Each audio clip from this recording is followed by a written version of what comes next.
बंदो गुरुपद कंजे कृपा सिंधु नरोप हरि महामोह तुम पुंज जासु बचन रवि करनी करो धन्य धन्य सतगुरु सुखदा महिमा कही न जाए। जो कुछ कहूँ तुम्हारी कृपा मोतें कछु नो बसाए। अव्यक्त रूप में प्रातः स्मरण अनंत श्री विभूषित परम पूजपाद सदगुरु महाराज के चरणों में कोटि कोटि नमन। विशिष्ट गुरुजन उपस्थित सत्संग प्रेमानुभावों माता एवं बहनों सभी के अंदर में बैठे हुए परमात्मा को कोटि कोटि नमन।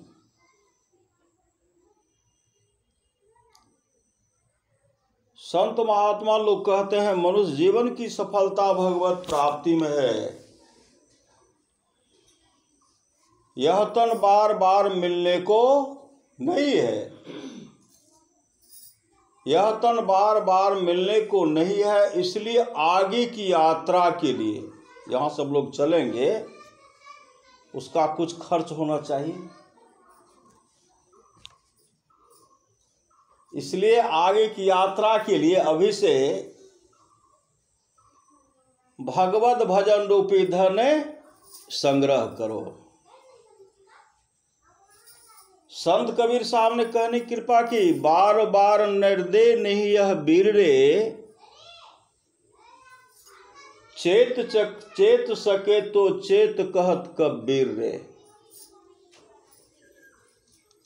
करिए नित सत्संग को बाधा सकल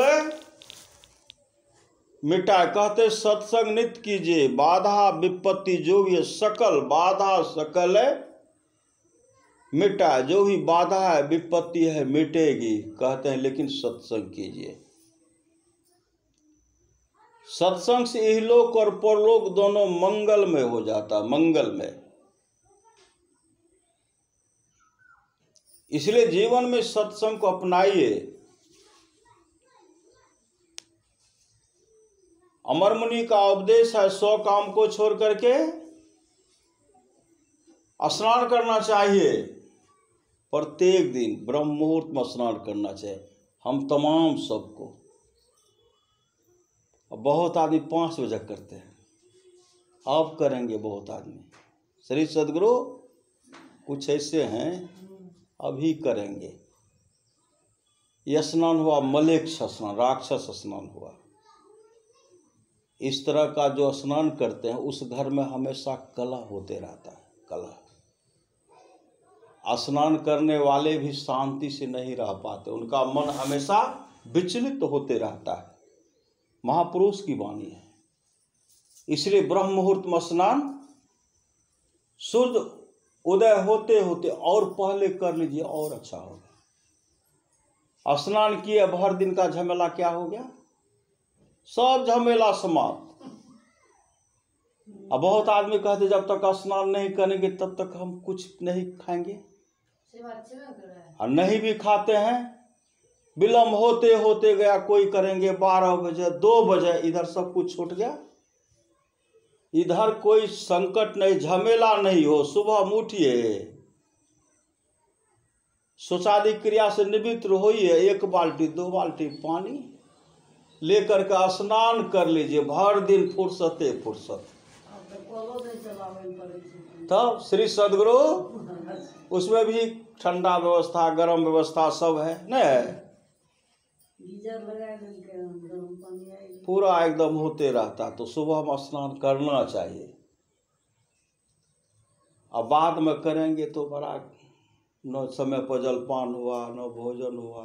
गैस जो है गैस बढ़ रहा है, डॉक्टर के पास जाते जाइए, दे दवाई खाते रहिए, गैस हटने वाला हटता है लेकिन परेशानी करके। क्योंकि सवेरे उठ करके हम लोग क्यों ना स्नान कर लें, कुलाचमन कर स्नान करें, ध्यान करें, पूजा करना पूजा कर लें, बैठ करके जो है मुढ़ी सत्तू चाप भुज्जा जो है, सूखी रोटी गीली साग दूध मिलता है, बड़का भाग जो मिला भोजन करके जलपान कर लीजिए, आराम कीजिए, जो काम है कीजिए।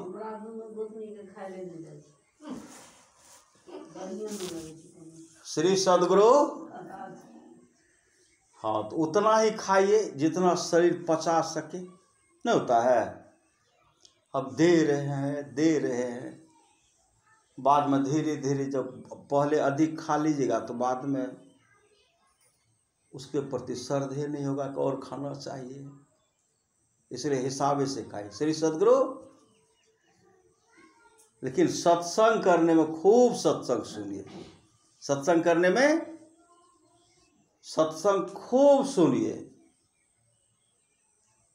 राजा पृथु से जब भगवान खुश हो गए,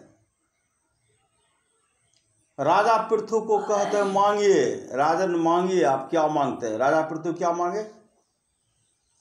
राजा पृथु कहते हैं प्रभु हमको सत्संग सुनने के लिए 10,000 कान दे दीजिए, सत्संग सुनने के लिए 10,000 कान दे दीजिए, हम सत्संग सुनेंगे। और कोई आदमी देखते हैं निंदा, कहीं निंदा होते तो उनको सुनने में पूरा जोर लगा देते हैं, निंदा सुनने में। और उनको कितना कान मिल जाएगा, अगर 10,000 कान 20,000 कान मिलेगा तो और उनको आनंद होने लगता है, नहीं लगता है। श्री सद्गुरु। इसलिए कहीं किसी की निंदा करनी नहीं है, चुगली करनी नहीं है। अगर इस तरह नहीं करते हैं तो आप बहुत अच्छे समय जगह अच्छे मतलब अच्छा से जीवन निर्वाह कर लेंगे। जो उधर समय लगाते इधर घर के काम में लगाना है। श्री सद्गुरु। नींद सता रही तो 2 घंटा सो जाइए, जगह तो काम कर रहे हैं, सुमरन करते रहिए। अब बहुत आदमी करवट बदल बदल करके सो रहे हैं। सूर्य उदय होने से पहले जग जाइए। श्री सद्गुरु। सूर्य उदय होने से पहले क्या करना चाहिए,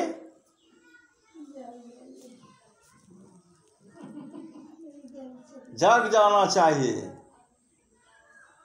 घर में बॉल बढ़ रहा है, पते नहीं है दिन है कि रात है, नहीं है, वो देखने का फुर्सत होगा तभी ना बहुत आदमी को। श्री सद्गुरु। इसलिए बेला अमृत गया आलसी सो रहा बन अभागा, साथी सारे जगह पर तू न जागा। इसके लिए सत्संग की बहुत बड़ी आवश्यकता है। सत्संग करिए नित्य सत्संग को, बाधा सकल मिटाए। जितनी भी बाधा है मिट जाएगी, लेकिन करिए नित्य सत्संग को। सत्संग करेंगे तब। 5 बजे नींद टूट जाए। श्री सद्गुरु। सत्संग नित और ध्यान नित रहिए करते, संलग्न हो संलग्नता के साथ।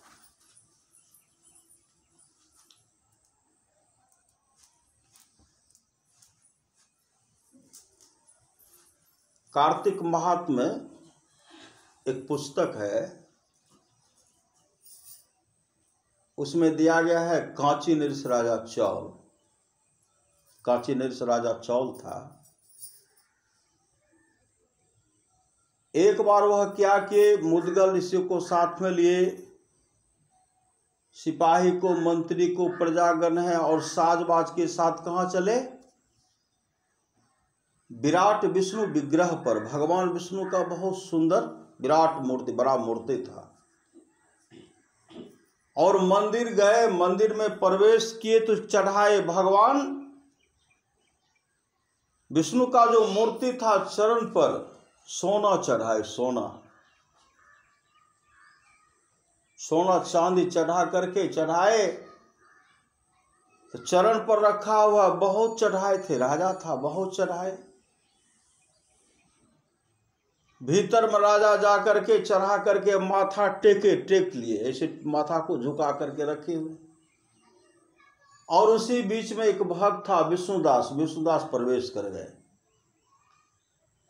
विष्णुदास जब मंदिर प्रवेश करते हैं तो विष्णुदास क्या किए, राजा के द्वारा जो चढ़ाया गया चढ़ोवा था उस पर फूल चढ़ाए। फूल जैसे चढ़ाते हैं पूरा वह फूल, उस फूल से पूरा उनका चढ़ोवा ढक गया। वहां था अहंकार, मैंने सोना चढ़ाया, लेकिन विष्णुदास के अंदर में कुछ भी नहीं था। फूल चढ़ाए, ऐसे माथा टेके हुए हैं। कांची उस राजा चौल जब आंख खोलते हैं, देखते हैं कि मेरा जो चढ़ोवा था, मेरा चढ़ोवा का सब दर्शन कर रहे थे, लेकिन मेरा चढ़ोवा का किसने अपमान कर दिया, किसने तिरस्कार कर दिया। बगल में गरीब भक्त विष्णुदास थे। विष्णुदास ऐसे माथा टेके हुए जब उनको देखते हैं तो कांची राजा चौल उनको डांटने लगे, तुम मंदिर क्यों प्रवेश किया, मेरे बराबरी में तुम मंदिर प्रवेश क्यों किया। जब मैं मंदिर में प्रवेश कर गया था तुमको नहीं करना चाहिए। मैं राजा हूं, मैं क्या हूं, मैं राजा। विष्णुदास कुछ नहीं बोलते हैं, कांची नरेश उनको काफी डांट रहे हैं, डांट फटकार लगा रहे हैं। मंत्री भी डांट रहे हैं, सिपाही भी डांट रहे हैं, जो प्रजागण गए थे सब डांट रहे हैं। यह कुछ नहीं बोलते हैं, यह कुछ नहीं बोलते हैं। कांची ऋषि राजा निकले, उसी से उनके मन में ऐसा विचार आया कि, और मन में सोच रहे बड़ा तो मैं हूं, क्योंकि मैं राजा भी हूं। मैंने भगवान को सोना चांदी चढ़ाया, इसने मेरे चढ़ो का अपमान किया, तो बड़े कौन। कांची ऋषि राजा चौल जब आए राज दरबार में आए, मुद्गल ऋषि साथ में थे, ब्राह्मण को बुलाए, विद्वान पंडित को बुला करके, अब है कि मेरे यहाँ नाम धुन होगा, श्री सदगुरु मेरे यहाँ नाम धुन होगा, हवन होगा। बड़े बड़े पंडित को बुलाया जाए, विद्वान पंडित को बुलाया जाए। सब व्यवस्था कर लिए, इधर नाम धुन हो रहा है, उधर हवन भी हो रहा है। मन में अहंकार हो गया, बड़े हम हैं। विष्णुदास कुछ नहीं बोलते, विष्णुदास का निवास बगले में था। इतने व्यवस्था किए कि अब मेला लग गया। वो श्री सदगुरु विष्णु जग होता तो मेला लगता है ना, रामायण जग होता तो मेला लगता है ना, पूरा मेला लग गया। अब मेला जब लग गया तो राजा तो फूलों नहीं समा रहे, हमसे बड़ा कोई है भी नहीं। सांसारिक नजर में वो तो बड़े थे, राजा थे, धन की कमी नहीं थी, लेकिन भगवान के नजर में बड़े वे होते हैं जो भगवान को भजते हैं। भगवान के नजर में वो बड़े हैं श्री सदगुरु जो भगवान पर श्रद्धा रखते हैं। हवन हो रहा है, नाम धुन हो रहा है। विष्णुदास विचार करते हैं कि मेरे पास तो कुछ नहीं, हम क्या चढ़ाएंगे। राजा तो सोना चांदी चढ़ाए, वहां भी बहुत कुछ कर रहे, मैं चढ़ाऊं तो क्या चढ़ाऊं। एकाएक मन में आया कि हम भगवान को रोटी बना करके चढ़ाएंगे। श्री सदगुरु मैं भगवान को रोटी बना करके चढ़ाऊंगा। स्नान करके रोटी बनाए, अब फिर गया स्नान करके आते हैं, जब रोटी को चढ़ाने के लिए स्नान करके जैसे आते हैं तो रोटी हो गई चोरी, रोटी चोरी हो गई। विष्णुदास कहते हम तो भगवान को चढ़ाते, लेकिन मेरी रोटी किसने चोरी कर ली।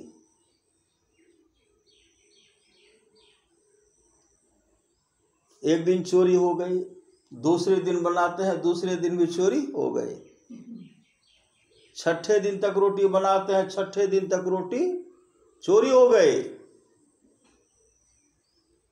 सातवें दिन विचार करते हैं कि रोटी तो बनाए, कहते स्नान करके आता हूं। जैसे स्नान करने के लिए जा रहे थे, भीतर प्रेरणा हुआ,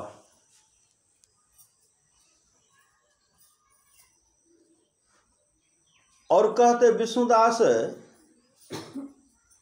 अरे कब तक रोटी बनाते रहोगे, कब तक रोटी बनाते रहोगे, रोटी बनाते हो लेकिन तुम भगवान को चढ़ा नहीं पाते हो, कब तक रोटी बनाते रहोगे, और चोर रोटी को चुराते रहेंगे। अरे आखिर में चोर को भी तो पकड़ लो, आखिर में चोर को भी पकड़ लो। स्नान करके सातवें दिन स्नान करके रोटी बनाए, फिर जैसे गए स्नान करने के लिए एकाएक प्रेरणा हुई, अरे आखिर में चोर को भी पकड़ो, कब तक रोटी बनाओगे। उसी से वापस जब आते हैं तो क्या देखते, एक दिनहीन है, अस्थि पंजर सटा हुआ है, हड्डी झलक रहा है, मुंह में स्याही पड़ा हुआ, पांव में विवाद फट गया है, दिनहीन है, काला कलूटा है। ऐसा व्यक्ति वहां आकर के रोटी लिए और रोटी लेकर के चल दिए। तब तक विष्णुदास आ गए। विष्णुदास देखते हैं कि रोटी यह उठाए, हम देख लिए, चल रहे हैं। आगे जब बढ़ गए तो विष्णुदास कहते हैं अतिथियों रुको, सूखा मत खाओ, अतिथियों रुको, सूखा मत खाओ, घी तो लगाने के लिए दो, घी लगाने के लिए दो। वह तो चल रहे, वो तो दौड़ लगाए। विष्णुदास घी का कटोरा लेते हैं और कटोरा लेकर के पीछे पीछे दौड़ लगाए, पीछे पीछे दौड़ लगाते हैं। जब वहां गए तो वह दिनहीन था, घबरा गए, भयभीत होकर के नीचे गिर गए। तब तक विष्णुदास वहां पहुंचते हैं, उनके हाथ से रोटी लेकर के घी के कटोरा में डुबाते हैं और ठोस ठोस करके क्या करते हैं, खिलाते हैं। जैसे खिलाते हैं, दिनहीन कोई साधारण दिनहीन नहीं था, साक्षात भगवान विष्णु थे। श्री सदगुरु आज क्या है, आज एकादशी व्रत है, देवउठान है ना, है अच्छा, बहुत अच्छा मुहूर्त आज का।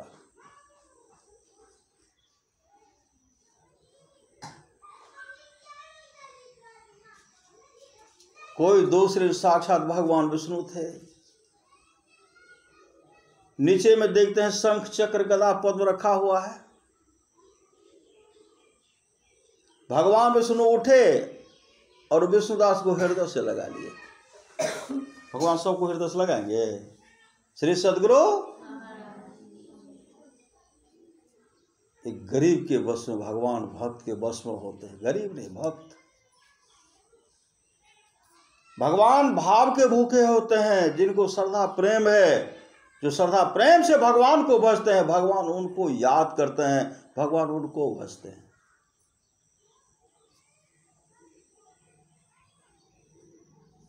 भगवान विष्णु प्रकट हो गए, विष्णुदास को हृदय से लगाए।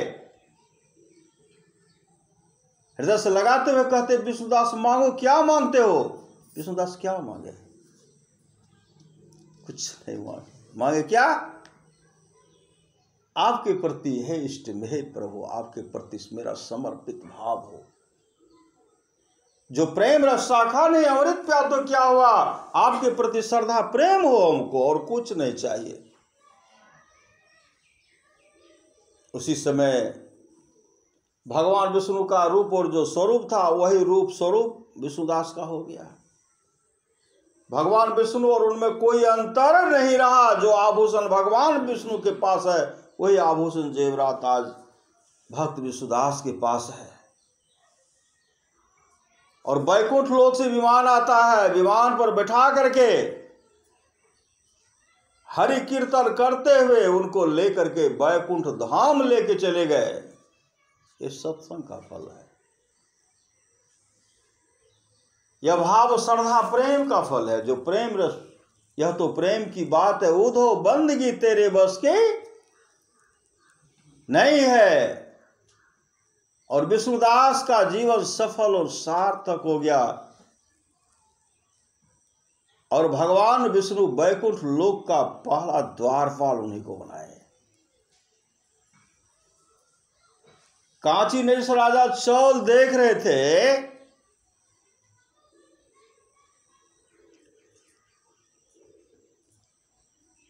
बड़ा मैं नहीं, बड़ा तो विष्णुदास है। वो देखे कि विष्णुदास के यहां विमान उतरा, बैकुंठ लोक से विमान आया, भगवान विष्णु का भी वो दर्शन किए। उसी से मोह कहने लगे बड़ा मैं नहीं, बड़ा तो विष्णुदास है। बड़ा मैं, अगर मैं बड़ा रहता भगवान मेरे पास आते, भगवान मुझको दर्शन देते।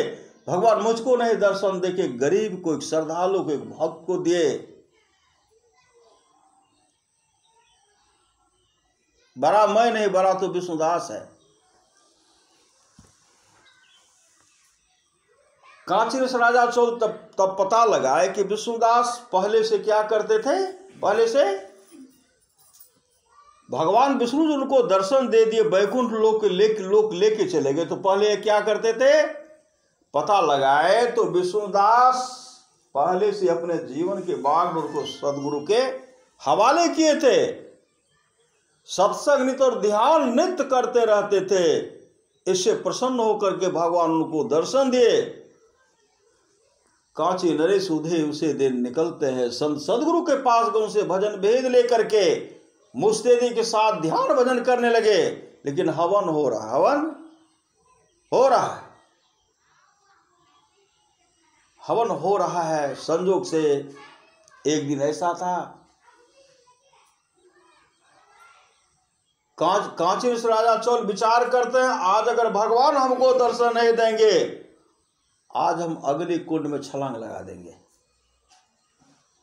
छलांग, अग्नि कुंड में छलांग लगा देंगे, जल करके राख हो जाएंगे। आज हम जिंदा नहीं रहेंगे अगर भगवान दर्शन नहीं देंगे।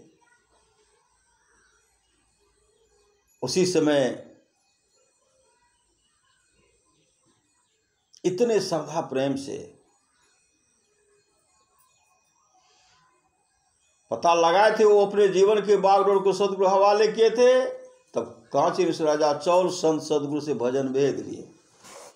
भजन भेद लेकर के ध्यान भजन करने लगे, नाम का सुमरन कर रहे। एकाएक वो एक दिन विचार करते हैं आज भगवान विष्णु हमको दर्शन नहीं देंगे तो आज हम हवन कुंड में कूद करके आत्महत्या कर लेंगे। इसलिए हत्या करेंगे कि हमको भगवान विष्णु नहीं दर्शन दिए, अब जीना हमको धिक्कार है, धिक्कार है। इस भावना से, इस तरह का भावना उनके अंदर में, इस तरह का मन में धारणा भावना हो गया। नाम का सुमरन तो करते ही रहते थे, ध्यान भजन करते ही रहते थे। आज हवन कुंड में कूद जाएंगे, अब इतना अधिक तक दिन नहीं है। बड़े ने मैं नहीं, बड़ा तो विष्णुदास था, मेरा तो कोई जगह नहीं, हम तो गरीबों को सताया करते हैं। उसी समय नाम का सुमरन करते, हवन तो हो ही रहा था, हवन कुंड में छलांग लगा दिए, हवन कुंड में कूद पड़े। जैसे हवन कुंड में कूदते हैं, भगवान विष्णु प्रकट हो गए, उनको गोद में उठा लेते हैं। श्री सदगुरु भगवान विष्णु को गोद में उठा लिए। भगवान विष्णु का जो रूप स्वरूप था वही रूप स्वरूप विष्णुदास को भी दिए थे, वही रूप स्वरूप कांची नरेश राजा चौल को दिए। और वैकुंठ लोक से विमान आता है, विमान पर बैठ करके हरि कीर्तन करते हुए, हरि कीर्तन करते हुए कांची से राजा चल वैकुंठ लोक को चले गए। भगवान विष्णु अपने राज दरबार का दूसरा द्वारपाल उनको बनाए।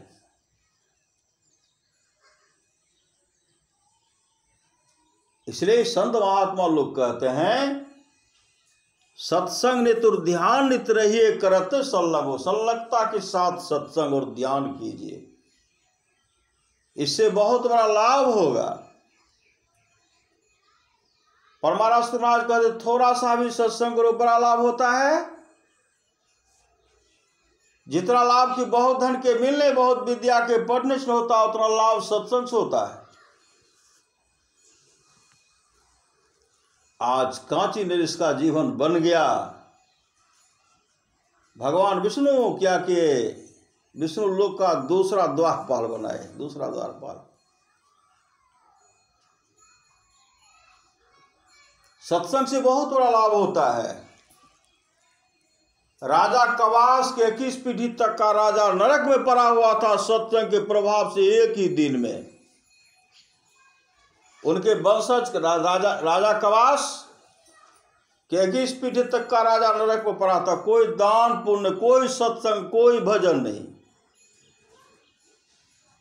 अकेला राजा कवास राजपाट को संभाल रहे, वह भी अपने जीवन के बागडोर को सदगुरु के हवाले नहीं किए थे। उनके वंश पूर्वज वहां कभी सत्संग हुआ ही नहीं था, इसलिए जमदूत उनको कूट रहे थे। किनको? 21 पीढ़ी तक के राजा को जमदूत कूट रहे थे। श्री सदगुरु कूट रहे थे, काफी पीड़ा दे रहे थे। तो उस समय छटपटाते हुए, कराते हुए कहते हैं, अपने सगे संबंधियों को याद करते हैं। तरह तरह से अपने सगे संबंधियों का हाथ याद किए तो कौन वहां जाएंगे? वहां कौन जाएंगे? कोई नहीं जा पाए। याद करते करते नरक में कष्ट भोग रहे हैं। जो वंशज के लोग थे, कोई संधि उपासना में, कोई सोने में लग गए। इस तरह का दृश्य भावना देख करके देखे कि बहुत उधर जो है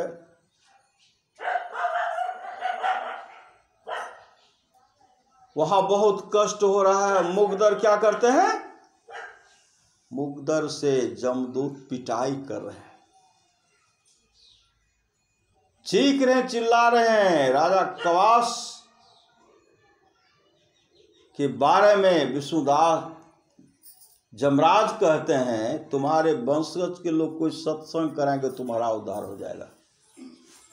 तुम्हारे वंशज के लोग नाम दान लेंगे, भजन भेद लेंगे, तुम्हारा परम कल्याण हो जाएगा।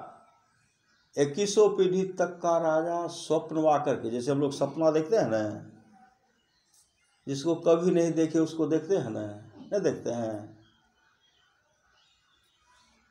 तरह तरह का सपना लोग देखते हैं। और सपना देखते उस समय क्या होता है? सत्य भाषित है, सब सत्य है। यहां भले नहीं सत्य है, इससे पहले जन्म का सत्य था। यहां भले सत्य नहीं, पहले जन्म का सत्य था। वह दृश्य आपके पास आता है उससे। तो राजा कवास के 21 पीढ़ी तक का राजा जो नरक में पड़ा हुआ था, जमराज उससे कहते हैं 21 पीढ़ी तक के राजा से, अगर तुम्हारे वंशज के लोग सत्संग करवाते, भजन भेद लेता तो तुम्हारा उद्धार हो जाता। तब राजा कवास स्वप्न में, राजा कवास को स्वप्न में 21 पीढ़ी तक का राजा कहते, कवास तो भजन भेद लेकर के सत्संग करवा दो, मेरा उद्धार हो जाएगा। राजा कवास सदगुरु को बुला करके भजन भेद लिए, सत्संग नित तो ध्यान नित किए। जैसे भजन भेद लेकर के सत्संग करवाते हैं, सत्संग कराने के बाद हम लोग आरती करते हैं ना, उसी समय 2100 पीढ़ी तक का राजा जो नरक में पड़ा हुआ था, स्वर्गलोक से विमान आया, विमान पर बैठ करके स्वर्गलोक को चला गया। यह सत्संग का फल है। इसलिए थोड़ा सा भी सत्संग करो, बड़ा लाभ होता है। जितना लाभ के बहुत धन के मिलने, बहुत विद्या के पढ़ने से होता है, उतना लाभ सत्संग से होता है। नित्य नियमित ढंग से सत्संग करो, सत्संग से खाली कोई मत रहो। किसी को खाली रहने के लिए नहीं कहते हैं, इसलिए सत्संग की बहुत बड़ी आवश्यकता है।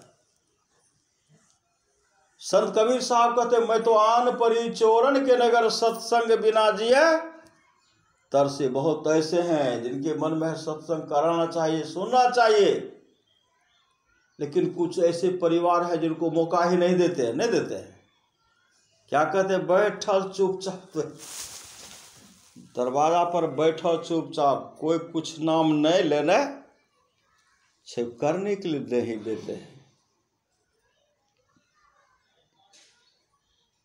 सत्संग हुआ, जीवन यही लोक परलोक मंगलमय हो जाता है।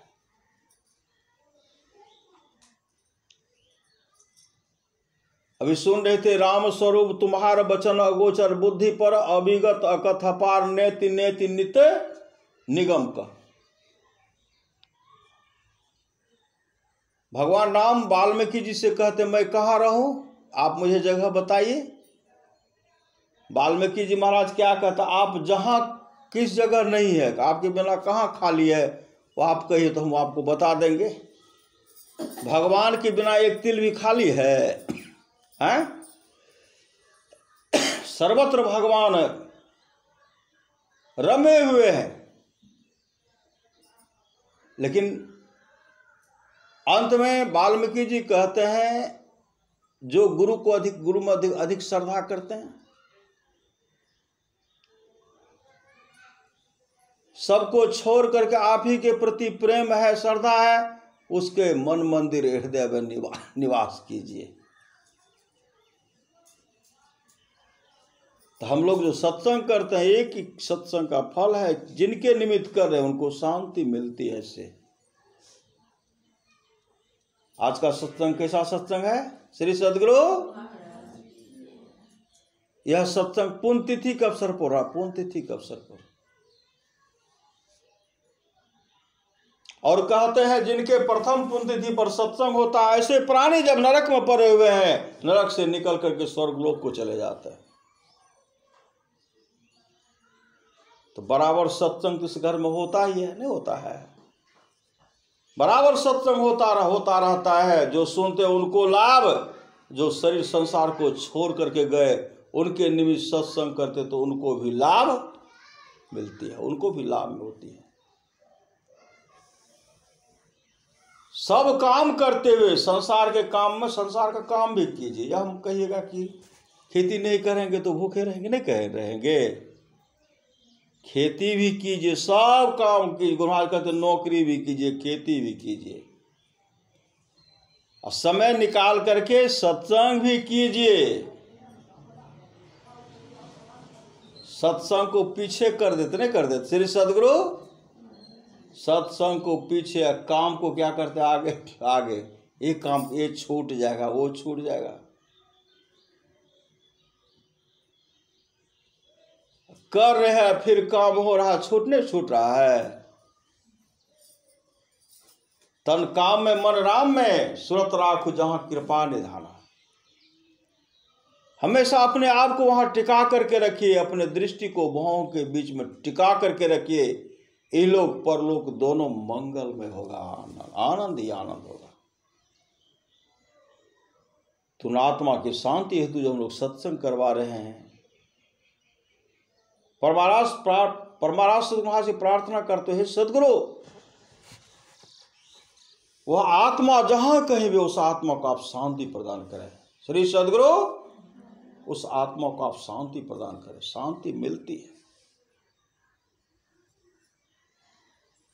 भजो साधगुरु साधगुरु साधगुरु, ये गुरु दाता दयाल, वह काटे जम जाल, पल में कर दे निहाल। भजो साधगुरु, ये पल में उद्धार होता है। इसलिए सत्संग की बड़ी आवश्यकता है। 21वीं पीढ़ी तक का राजा कवास का जो पीढ़ी था नरक में पड़ा हुआ था, नरक से निकल करके स्वर्ग लोक को चला गया। इस सत्संग का फल है। हम लोग सब दिन मृत्यु लोक में रहेंगे? नहीं रहेंगे। कभी यहाँ तो कभी स्वर्ग लोक, कभी इंद्र लोक, कभी ब्रह्म लोक, कभी शिव लोक, गौलोक, विष्णु लोक आदि आदि लोक में हम लोग जाएंगे। सत्संग सुनने वाले जाएंगे और उसका ही लोक परलोक मंगलमय होता है।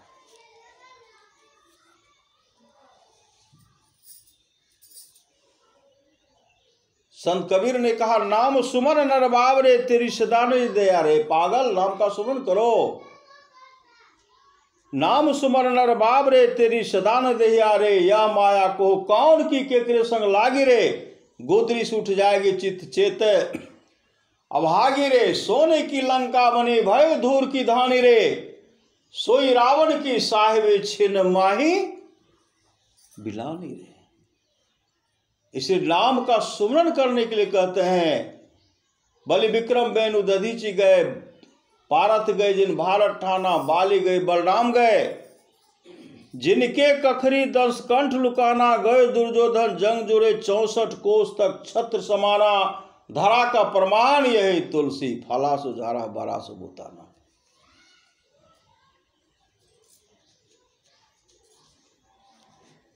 इसलिए चलना है रहना नहीं, चलना विश्वावेश सहजो तरिक सुहाग पिकाग उठावे शिष्य। आए हैं सो जाएंगे राजा रंग फकीर, एक सिंहासन चढ़ी चले एक बंधे जाते जंजीर। एक सिंहासन पर जाते, एक बंधे जात जंजीर बंद करके जाते। कौन? जो अपने जीवन के बागडोर को सदगुरु के हवाले नहीं किए, भगवत भजन नहीं कर रहे। जिन देवता जिस इष्ट में श्रद्धा हो, राम में श्रद्धा हो राम को भजिए, भगवान कृष्ण में श्रद्धा हो कृष्ण को भजिए, भगवान विष्णु में श्रद्धा हो, शिव में श्रद्धा हो उनको भजिए, लेकिन गुरु से युक्ति लेकर के भजिए, भजन वेद लेकर के भजिए। गुरु में श्रद्धा हो गुरु को भजिए, लेकिन युक्ति लेकर भजन वेद लेकर के उनमें श्रद्धा रखिए, श्रद्धा के साथ उनको पूजिए, बहुत बड़ा लाभ होगा। भगवान श्री कृष्ण की वाणी है, निष्पाप उद्धव जी कोई कितना भी अश्वमेध जग कर ले, कृष्ण चंद्रन आदि आदि व्रत कर ले, उसके द्वारा में सुलभता से प्राप्त नहीं होता। बस एक सत्संग ऐसा जरिया है जिसके द्वारा में सुलभता से प्राप्त हो जाता, उस भक्त के बस में हो जाता और उस भक्त का परम कल्याण हो जाता। परमारास महान कहने कृपा की थोड़ा सा भी सत्संग करो, बड़ा लाभ होता है। जितना लाभ के बहुत धन के मिलने, बहुत विद्या के पढ़ने से होता, उतना लाभ सत्संग से होता है। नित्य नियमित ढंग से सत्संग करो, सत्संग से खाली कोई मत रहो। अभी अमृत की वर्षा हुई, अध्यात्म ग्रंथ का सार ज्ञान कह दिया। जिसको याद रहा उसको अमृत मिला, जिसको याद नहीं रहा उसने अमृत को खो दिया। इसलिए हमेशा गुरुधन है गुरुधन है गुरुधन है दाता दयाल, दया करें अवगुण हरे दे टाल भव जंजाल। सब मिल को जपते रहो जी बने रहो खुशहाल, हरदम रटो कबहू न हटो तो ही छेड़ेगा न काल। इसलिए करिए नित्य सत्संग को, बाधा सकल मिटाए। आज एकादशी है, सब आंगन में भी व्यवस्था करना पड़ेगा, नहीं करना पड़ेगा। श्री सदगुरु क्या सब सजाते हैं, लिखते हैं, भै गए अपना करने भेले श्री सदगुरु भै गए श्री सद। चलो अब तो चढ़ैया छो, चढ़ना छो तब आरती कर दे छियै के जेना छै दूर ने घर में जो। श्री सद्गुरु महाराज की जय।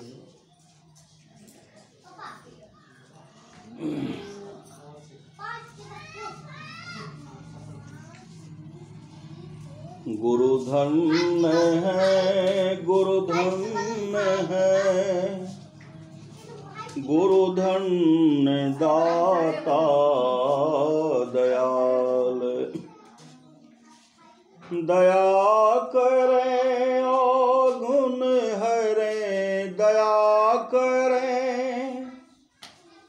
और गुण हरे, देटाल भव जंजाल।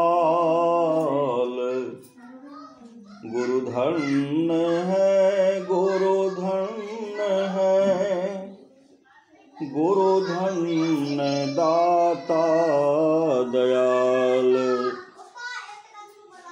जन्म अनेकन को अटक खोले, करे निहाल।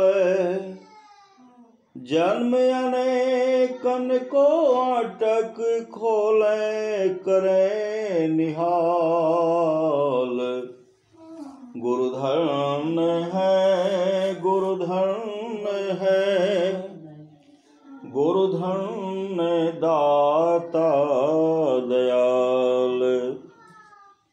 ज्ञान ध्यान बुझाए दें, श्रुति शब्द को सब ख्याल।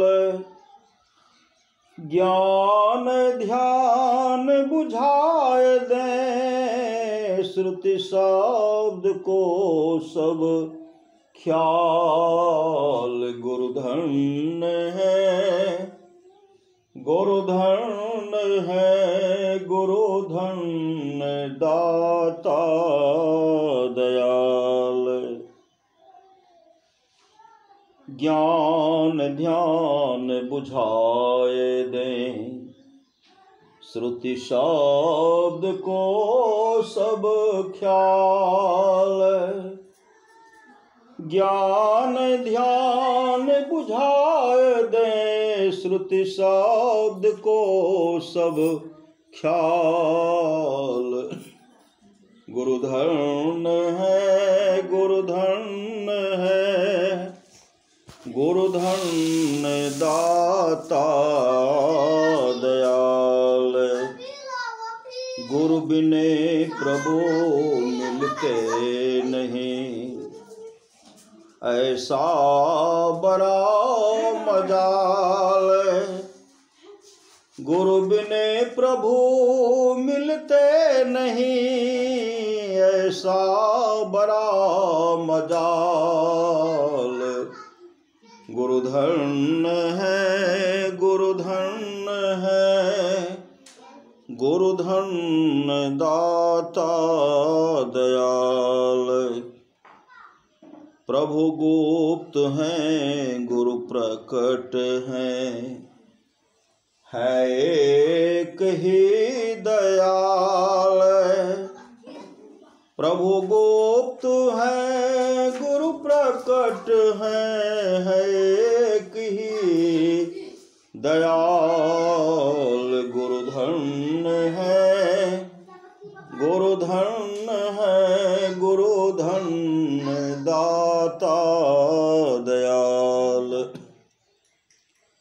सगुण स्वरूपी हो, सगुण स्वरूपी ईश हो, सबको नजर निहाल।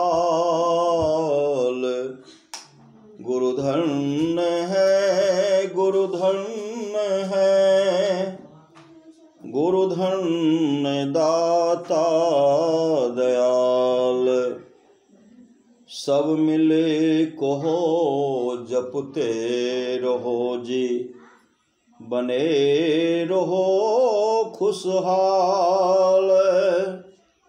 सब मिले कहो जपते रहो जी, बने रहो खुशहाल। गुरुधन है, गुरुधन है, गुरुधन दाता दयाल। हरदम रटो कभू ना हटो, हरदम रटो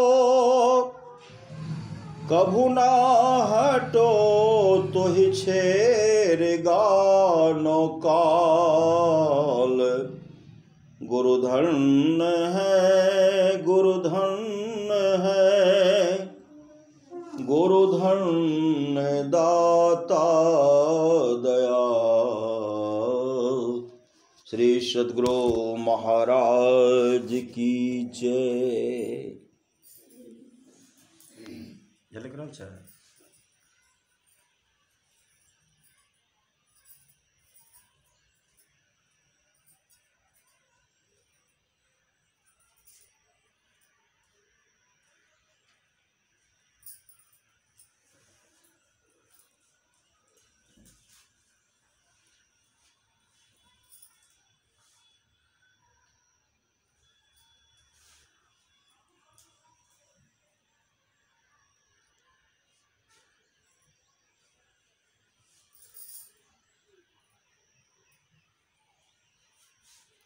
श्री सद्गुरु